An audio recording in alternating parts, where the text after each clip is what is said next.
Ahlan wa sahlan. Welcome, beautiful mind, to the philosophical void. Today, we tackle the biggest mystery since sliced bread. What is the difference between living and merely being alive? I know, it sounds like something a teenager scribbles in a moody notebook, but hear me out. If you're drawing breath, metabolizing a stale bag of chips, and occasionally scrolling TikTok, congratulations, you are unequivocally alive. But are you living? That, Habibi, is the cosmic punchline. Is there a measurable metric, perhaps an existential Fitbit, that tracks genuine experience? Let's dive into this existential rabbit hole. Just try not to get dizzy. Let's start with the easy part, the science. Being alive is the minimum entry requirement for existence. According to biology, life possesses 7 distinct characteristics: homeostasis, organization, metabolism, growth, adaptation, response to stimuli, and reproduction. If you meet these criteria, even if you're just a particularly stubborn mold colony in the back of my fridge, you are biologically viable. You are a success story, scientifically speaking. You don't need passion or purpose. You just need functioning mitochondria. It's the ultimate participation award, really. You're awake, your heart beats, and you are not currently a statue. Basic but functional. Now, let's upgrade to living. This is where philosophy crashes the biological party. For the ancient Greeks, particularly Aristotle, living wasn't just about existing. It was about achieving your telos, your ultimate purpose or flourishing. You had to live in accordance with virtue. So, if you're a human, living means engaging in rational thought and civic duty.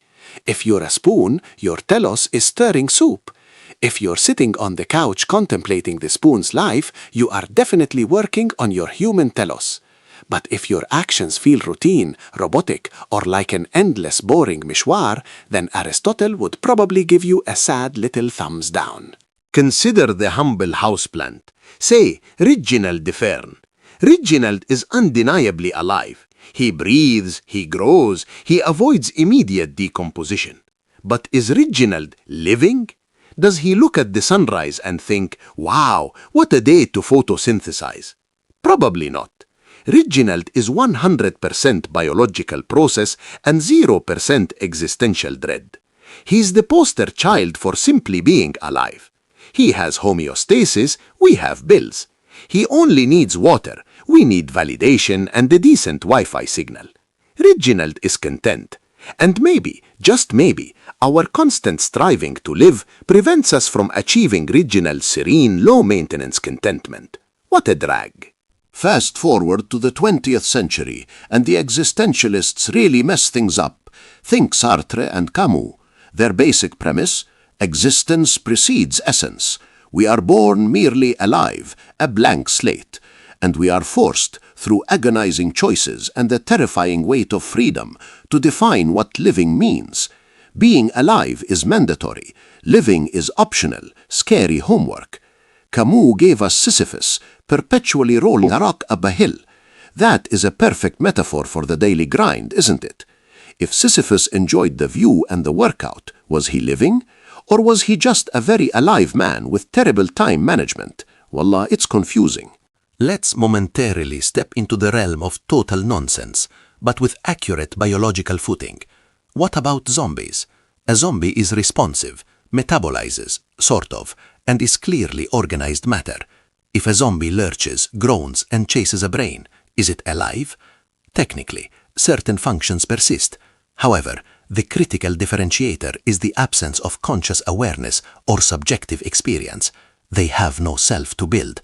They are the ultimate example of being biologically active without possessing an inner life. But hold on, if my brain hasn't had coffee yet, am I functionally different from a zombie? I admit, that was nonsense. Back to facts. Al-core correction is that living requires subjective consciousness, al-awareness of being aware. It's not just responding to stimuli, it's choosing the response. A biologically alive person in a persistent vegetative state meets the criteria for life, but lacks that subjective inner world. They are being sustained, but not experiencing. Living demands the capacity for self-reflection, for crafting meaning, and yes, for deciding whether to wear matching socks.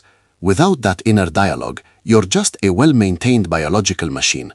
It's the difference between hearing a joke and understanding the joke, and sometimes realizing the joke is on you.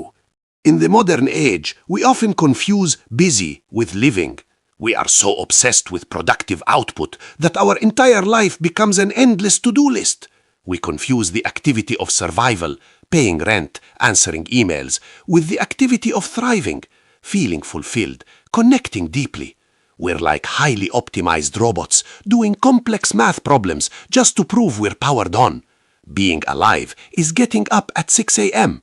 Living is choosing why you got up at 6 a.m.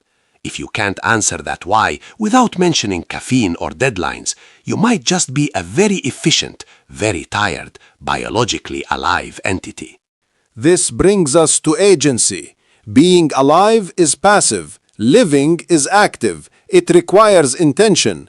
The very act of choosing your values, your relationships, and your reactions is the process of generating living. Every time you decide to watch a stunning sunset instead of checking your email, that is a tiny subversive victory for living. Every time you embrace discomfort or vulnerability, you are leaning into the messy, subjective experience of being fully human. If you just let life happen to you, you are merely riding the biological current. You are a cork floating on the sea. Yalla, make a wave. Psychologically, living often aligns with what we call flow states.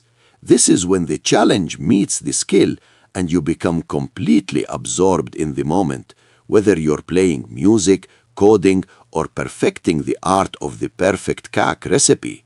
You lose track of time. When you are just alive, you are usually counting the seconds until quitting time. True living is about saturating the present moment with attention, instead of filtering reality through the lens of regret or future anxiety. It's about experiencing the fullness of sensation, even the unpleasant ones. Because without the bad, how can we appreciate the truly good? Exactly. I propose a simple, highly unreliable metric for determining the difference. I call it the coffee machine test. When you stand in front of the office coffee machine, are you A. thinking solely about the mechanical process required to ingest caffeine to sustain basic biological function, being alive, or B. are you considering the entire chaotic chain of events, from the Ethiopian farmer to the complex pressurized metal that brought this magical elixir to your weary soul, contemplating the fleeting beauty of the foam, living? If your answer is B, congratulations, you've attained micro-existential enlightenment. If it's A, khalas, you're just maintaining. The great paradox is that you cannot live without first being alive. The biological infrastructure is the required foundation for the philosophical skyscraper. But living doesn't always have to be grand, dramatic, or featured in an adventure documentary. Sometimes true living is found in the radical acceptance of the mundane. It's giving full, attentive presence to the chores, the routine, and the small, quiet moments of connection. The philosopher Rilke said, "The purpose of life is to be defeated by greater and greater things." I say, the purpose is to truly feel the defeat, and then choose to keep going anyway. That's living, baby. So, what's the final verdict? Being alive is a state of matter. It's the default setting. Living is an act of will. It's the constant, conscious process of injecting meaning, subjective depth, and agency into that state of matter. We are all breathing organisms, but we are not all engaged participants in our own stories. The goal isn't to stop being alive, obviously, but to make sure the vast majority of our time is spent actively living. It's the difference between being a pre-programmed robot and a highly eccentric, entirely self-designed sentient AI.